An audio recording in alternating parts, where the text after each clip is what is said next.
values, the warrior ethos, coaching, and therapy. This is Warrior Leadership. This is Warrior Leadership. And I'm here with my boy DB, the therapist, this morning. And today we are going to be talking about building emotional intelligence as a warrior leader. How you doing this morning, DB? I'm doing good. How about yourself? Man, I'm alive and well, and I'm here. So, I mean, I'm off to a good start. I've had my coffee already, working on some water. Life is good, man. That's right. That's right. So I went to make my first cup this morning, and then my Keurig didn't have enough water in there. So I was like, I got to go back and do it after we're done here. Hey, some mornings just start off that way, but yeah. This too shall pass. That's right. That's right. Always, everything shall pass. So we're talking about building emotional intelligence as a warrior leader, and we know that they're the four aspects of emotional intelligence, the different categories. But we really, to build it, to me, it requires just really understanding yourself and understanding, what sets you off and what doesn't. What do you think?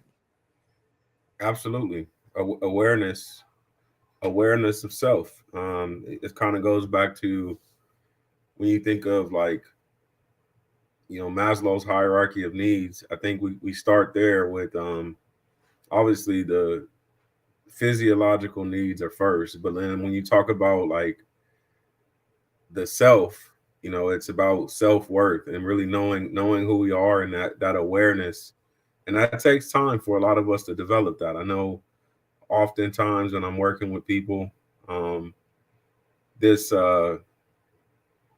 idea of sabotage or imposter syndrome comes up a lot, because I think people are struggling with really that age-old question is, who am I? And when you're wrestling with who am I at different levels of leadership and growth in life, when you're elevating and you're constantly questioning that, then that's gonna that lack of identity will affect your emotions. And so that emotional intelligence is that awareness that the imposter syndrome, that you don't have to own that. It's just something that I think is within all of us, right? And it's also connected to doubt and things like that. So it's just because you have these certain thoughts or these certain feelings and emotions, more importantly, that doesn't mean that's who you are. And so I think that awareness of self is so important, man. It's like the blocks of emotional intelligence. There are so many things. I'll go ahead and talk about the importance of having it, because sometimes it seems a little bit mushy if you don't really understand why emotional intelligence is important. From a leadership perspective, and we're talking about warrior leadership, we're not just talking about just the average leader, right? So, Right. I mean, people rely on you to be that rock. They just do. And, not everybody can be that rock. They have to work on it. And if you're not willing to work on it, then you're never going to be it. But the reason that they rely on somebody to be that rock is because, if they're struggling with something, that leader is the person that they want to be able to go to. If that person, it meets that other person with the same level of doubt or fear or anger or whatever, then how emotionally intelligent is that person? When you put it in that perspective, it kind of lets you know that it's not just mushy stuff. You have to be that person who's the calm in the storm so that you can help somebody else get through something. Yeah, and that's true. But I think when to your point, when we talk about warrior leaders, I think sometimes warrior leaders may believe that, who's the rock for the rock, or actually I should say, and this just came to me right now, who's the paper for the rock? Because Who's the paper for the rock? who's the Paper, paper rock, for scissors. the rock? Because yeah, because paper, rock, scissors, paper wins against rock, and so sometimes the rock has to have that place where they can go to for guidance and for counsel. And so, for me, I'm always about seeking guidance and seeking counsel from other people, because so many people will lean on you when they know you are that rock and you're that, that calm in the storm. But I'm not the calm in the storm, if that makes sense. And I tell people that over and over again. And it's like, you could go directly to the source, right? But instead, people get so comfortable with going to quote unquote the rock. And for me, and I'm not ashamed to say this, but I go to the rock of my salvation. And so many people, uh, you know, they acknowledge some sense of like spirituality in a way, but they don't really lean on that for in the times where things get really hard and get really heavy. I think they turn towards human beings more so, but human beings can't be there for you 24 hours a day, 7 days a week. And so for me, that's been one of the things that has been my rock. But I tell people all the time, like, when you think of, this awareness, right? This lady was telling this story yesterday about how, and I think you can relate to this too, coach. Is like when we get all the way to the end of ourself, and maybe we exerted ourselves physically, emotionally, and then that last part that gets us over the edge, that helps us do something supernatural, is very, spiritual in nature. And so I think that, we are a mind, body, and a spirit. And I think sometimes people, uh, they don't, although we're talking about emotional intelligence, I'm aware of the fact that every wellness wheel that I've ever looked at, and especially like I have one in my office, emotions and spirituality are like right next to each other. In fact, the soul is the seat of emotions. And so I don't want to, although we're talking about emotional intelligence, I don't want that to get away from us, because I think it's so important. They're right next to each other. And so um, that's when you're talking about this foundational knowledge and awareness, I think it's so important for people who, believe in any sense of spirituality to also incorporate that into that awareness of who they are. And then that's going to even get to, I know at some point we're going to talk about purpose, right? So I think that that's important to kind of set people up for success overall and ultimately in the future. Yeah. Well, and I'm glad you went into depth on that, because I mean, really what I wanted to do before we got deep into building emotional intelligence, you always have to keep the end in mind. I always talk about that. When you have a goal, Absolutely. you got to keep the end in mind. So Mhm. that person who's emotionally intelligent, they have a support system, and they've already worked everything out. Well, maybe not everything. Sometimes it's just that rough exterior, that calm exterior, but oftentimes there's something deeper there. But there are some people, I'm not perfect. I'm sure you're not perfect, but there are some people that just, they just keep calm under pressure, and nothing really sets them off. It's a very rare thing. But to be emotionally intelligent is not necessarily to just never let anything rattle you. It's that when you start getting rattled, you understand how to regulate that. You remember that Warren G thing we talked about, that regulators, Um I'm not going to play that song right now. I was going to do that this morning, but I'm not going to do it.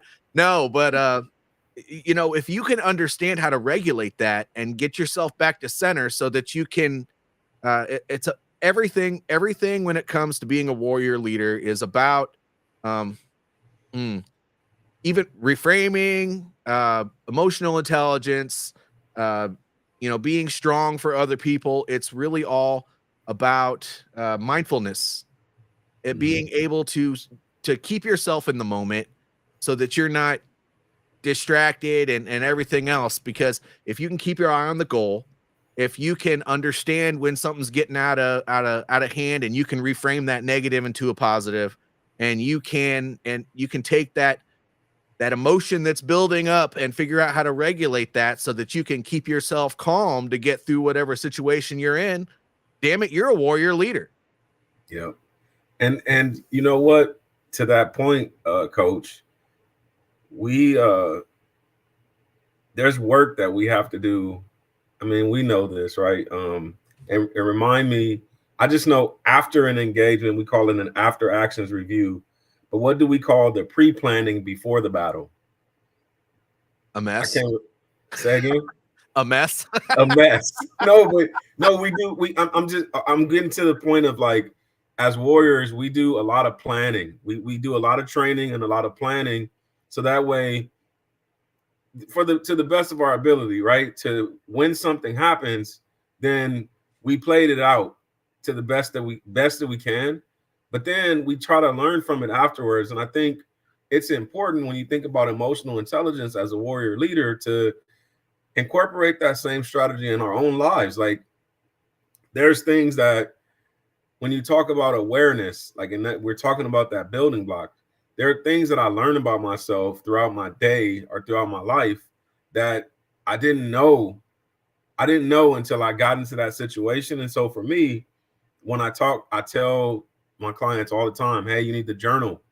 You need to be documenting. You need to be taking every thought into captivity, because what will happen is like, you'll see patterns and have even more awareness about yourself and what triggers you, what triggers certain emotions. And you'll know certain situations. For example, I know most settings that I'm going to go into, and I already know the players in those settings that are going to trigger me.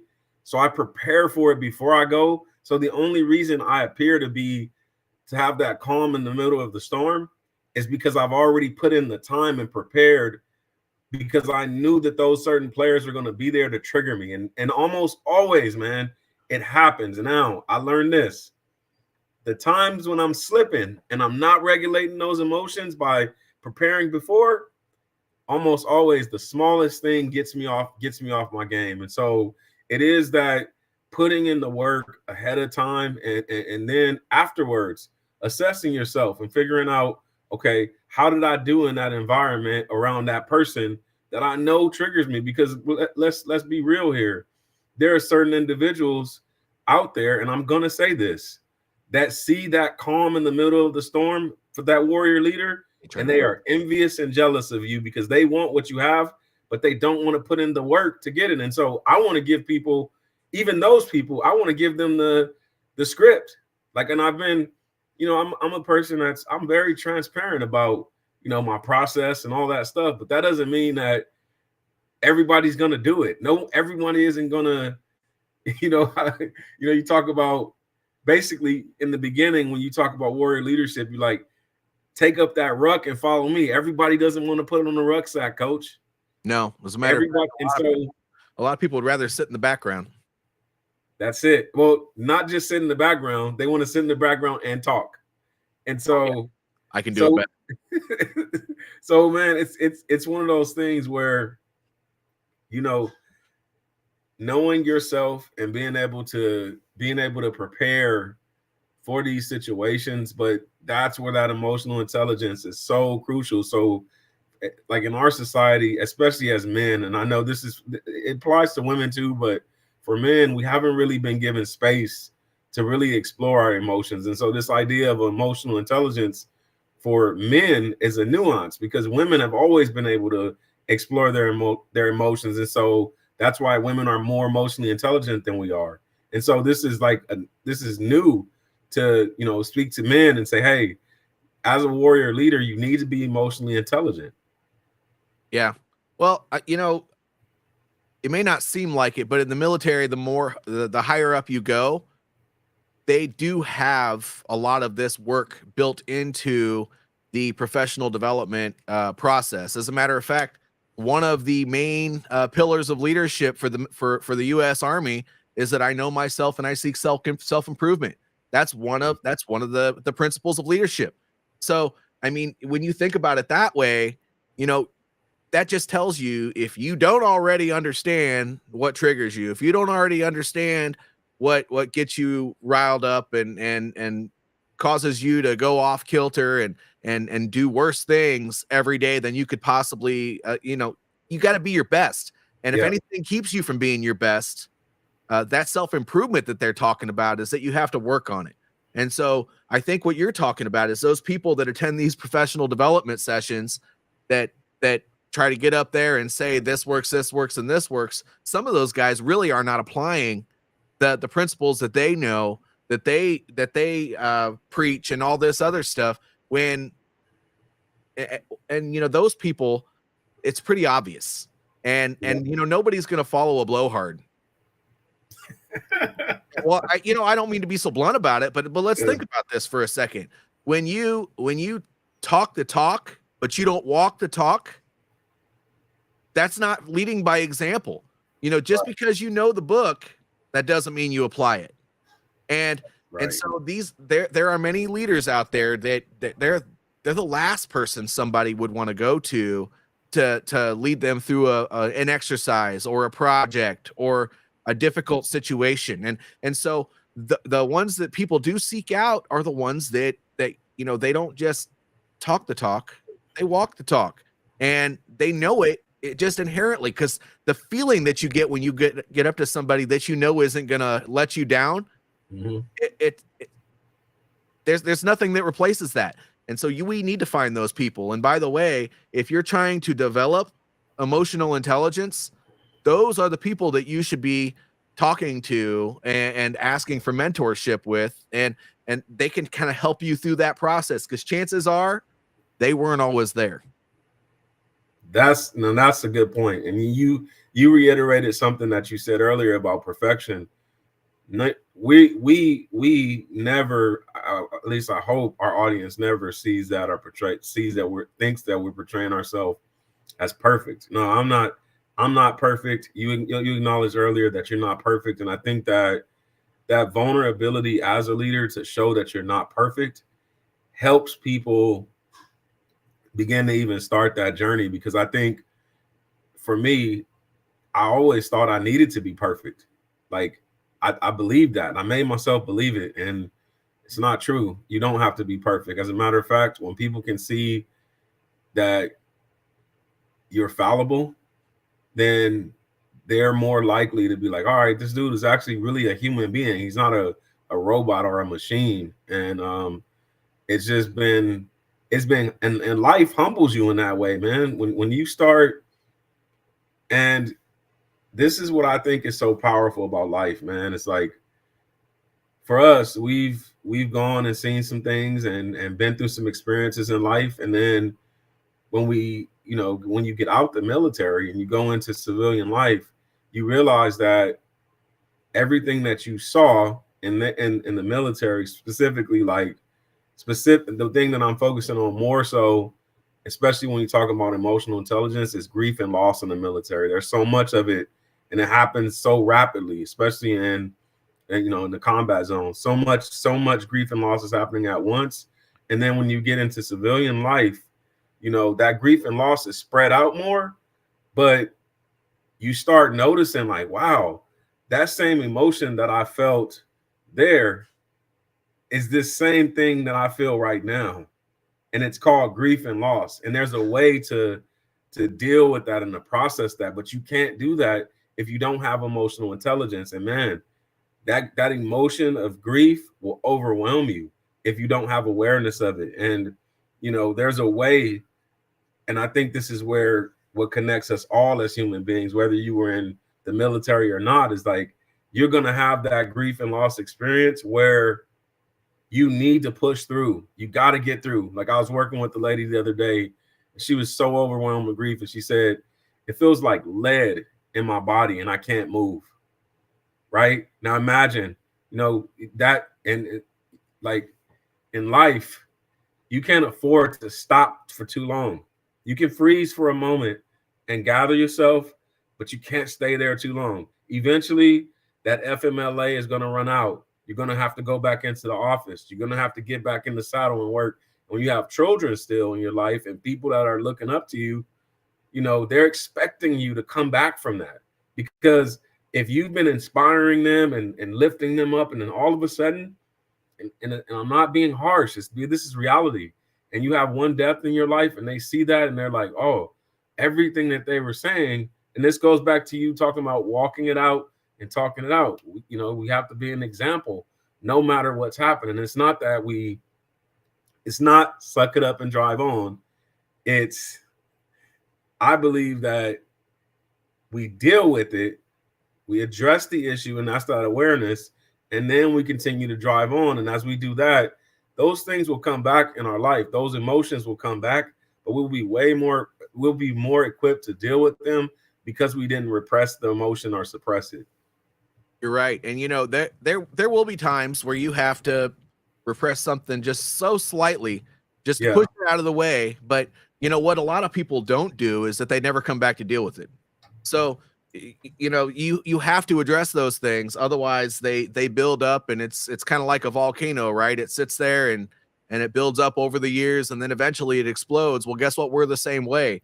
And let's deal with this from a leadership perspective, right? When you are in a work situation, if you don't have these mindfulness techniques that you've built to help you calm down, or you don't have people that you can go and talk to work things out, and you don't have a mentor to help you build excellence for yourself, both with your work and also with how you have those interpersonal relationships, then you know, eventually what's going to happen is, as a leader, when you're put in a management position or something where you're dealing with those others, you know, you just kind of absorb all that crap.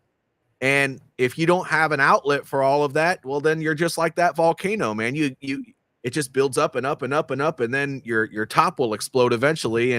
And so it's important to build a community around whatever you're doing in and out of work, just because if you have people to go to help you resolve things, it's not just going to make things easier for you.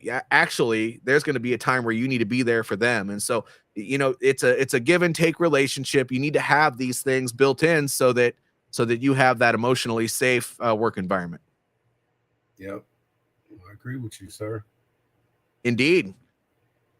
So, you know, but that's to build that, you know, it's not just that right person, right? So there's also some other work that if you're already repressed, that you need to work on. I definitely think that even if you're not willing to go to therapy, which there's nothing wrong with therapy. We talked about that just the other day, where all that is, for those people that hate the idea of it, is that we have a lot of working systems in our body. And I related a lot to an automobile. And do you let your car go for years and years and years without a tune-up? No. Then why would you do that to yourself? So every once in a while, we need that emotional tune-up just to go through and work on things. If there's something that's holding you back, but you don't know what it is, you know, go talk to somebody that has experience in that area to help you get unstuck with these things. That it's very, very important. I don't actually know where I was going with any of that, but it sounds good, right? No, honestly, it takes number one, it takes emotional intelligence to be aware that there's something deeper going on with me emotionally, that I need to go get help with that. And that a lot of times that's trauma. And you know, sometimes, you know, we don't have all the tools to be able to deal with that trauma on our own, and that's okay. That's not a sign of weakness. It's not a sign of that you're not a warrior. I think that, and to your point, you know, earlier, you know, real warriors go and they seek counsel from others. You know, I talked about it earlier, and I'm not ashamed of it. I constantly seek counsel, and I think it's just been a part of my just development throughout my life. I've always had a counselor to reach out to at some point in my life, whether I was working with them actively or not. I always knew that it was an option. And so because I was just trained that way, and then when you coaching and therapy are different, but then playing sports, you have coaches, you know, you go, it takes humility, man, to go seek help. And if you want to get better in life, you should want to go seek out that counsel. To me, when I start, I don't know where we get off as a society. You know, we talk about it so much, and it annoys me when I hear people talking about self-reliance and self-made and all that stuff. I'm like, I don't subscribe to that, man. I just don't. I just think that, you know, that's not the reality. Like we are better together. There's so much that we can share and learn and grow from each other. And you know, like even I look at myself right now and where I'm at in my life. A lot of times, and this has been like this for some time, I've always been ahead of my time, really, because I'm still young. I'm 40, and yet I'm really not 40 because I was raised by my grandmother, man. And my grandmother was born in 1935, and so I spent 13 years of my life raised by somebody who experienced so much, and her wisdom and her knowledge, that stuff rubbed off on me. Her leadership skills, just me watching her, like, and even, man, coach, there's stuff that I didn't even recognize I was learning until after she died, man. And I was like, wow, like I got a chance to live side by side with someone who, you know, went through, man, when my grandmother was alive, they were still drinking from, you know, black only water fountains, and she had to navigate through that. She lived in, you know, the rural South. And so she never, and the thing that I learned about that from her and how she moved through life, I never once heard her have this attitude of like, woe is me, like the system is keeping me down. I never heard her say it, and I never watched her behave like that. And so now when I move and operate, I'm not saying that those things aren't still in some way, shape, or form maybe there in some sense, but I don't acknowledge it in that way because I never saw her do it, you know. And the only reason I knew about all this, I learned about this after she passed away from my aunt. But my grandmother, she never talked about that stuff. She would push through because as the leader, she had to be that calm in the middle of the storm, man. And so like, as I'm hearing the narratives later, I'm like, wow, man, that woman was strong. Like that's just like, for me, that was my example of a warrior leader. She never was in the military, but she was a warrior. The stuff that she went through, and like if we all kind of look back at our own, you know, family systems, we realize like, man, that's how I'm able to do the things that I'm doing because of that foundational knowledge and that I got from the people that came before me. And I know that resonates with you, coach. I know it does. Oh, it does. You know what? I didn't actually have that example. And so my parents were divorced, so I didn't have that in either of my households. But the one person that I remember that provided that good example for me was my grandfather. I mean, he was a business owner. He was a servant leader. He loved on people all the time. I mean, he volunteered at the VFW, the American Legion. He spent a lot of time at the Moose Lodge, but that wasn't volunteering. I think that was his male put his hair down time or something like that. You know, his time to have fun. But I mean, he was always out in the community and giving back. And you know, really, when it came down to it, nothing got him down. And so I also had that example. I wish I would have had it in my house because I only got to see my grandfather every once in a while until I became a teenager, and then I worked at his shop. But you're right, I had that rock in my life, and you know, it didn't matter what went wrong. I mean, I would come in there and I would be up into his shop and I would be upset and mad just about life. And then my car would be broken. And so I would just unload all of it on him. And, you know, he didn't just do this for me as a family member. He did this for his customers too. When somebody was down and out like that, he didn't spit in their face and, you know, make them pay some $2,000 automotive bill. He would put them on credit and let them pay what they could over time, and then just make it seem like it was not even a big deal. and so when we're going off and we're talking to somebody who just makes it seem like it's not a big deal, they don't say that, but when they make it seem like it's not a big deal, it's like that aha moment where you sit back and you're like, huh, why the hell am I freaking out right now? I mean, and that's kind of where this whole emotional intelligence thing, when I started learning about it in the military, it started clicking in. I was like, man, that person was there for me. And Yeah. and by the way, I never saw him rattled, but Right. I know he got rattled because he went through divorces and all kinds of stuff. But Yeah. I mean, that was in his personal life. But even when that was going on, he never seemed like anything was bothering him. But then again, you see his friends, and they were just, everybody was there for him, and he was always there for everybody else, and he built that ecosystem. And I think that's what's, when it comes to building emotional intelligence, since we're at this 30-minute mark here, I think that's the foundation of it. Is you need to understand that when you're spinning out of control, you need to understand what you need to do to keep that from happening, by the way, and bring yourself back down to center, but also who you can talk to make sure you understand what happened. And whether that's a therapist, whether that's a coach, whether that's a friend, whether that's a colleague, it doesn't freaking matter. And you know, breathing helps me. You know, I meditate, and sometimes even without meditating, I just have to close my eyes and breathe. And that honestly, that's what helps me calm down when I'm at a state of, I don't even know what to call it. We'll call it, oh shit. But you know what I'm talking about. We've all been there. I know what you're talking about, for sure. But you have any closing comments there, DB, before we call this episode quits for the day?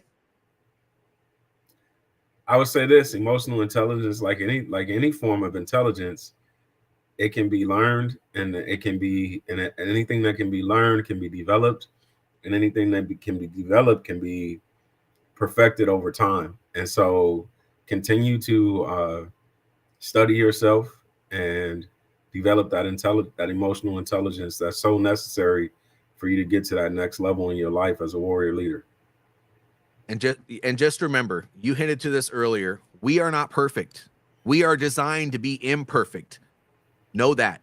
Anyone that you're dealing with at work, they don't have to be perfect either. Give them the permission to learn from their mistakes, and actually to make those mistakes to begin with, and give yourself permission to screw up once in a while too, because you're not perfect either. So that's really my big message. Nobody wakes up in the morning and well, I wouldn't say that. Some people do. There's the exception at work, but we don't typically wake up in the morning and just try to do a horrible job. So from a leadership perspective, give people a little bit of grace. That's all I have to say. If this resonated with you and you want to watch future episodes of stuff like this, which we're going to be doing it whether you like it or not, please like. If you go to my YouTube channel, if you're on it right now, please subscribe. This needs to grow so we expand our reach. But the most important thing is that if you want to hear more of emotional intelligence or whatever the case, or if you want to ask questions about what we've talked about here today, or if there's another topic that you want to hear about that we haven't covered, please put a comment below wherever you see this. We don't know what we don't know, and we can't help you if we don't know your question. That wraps it up for the day. Thank you for attending, DB. This was amazing. We'll see you all next Thursday at 8:30 Central Time for another episode of Warrior Leadership.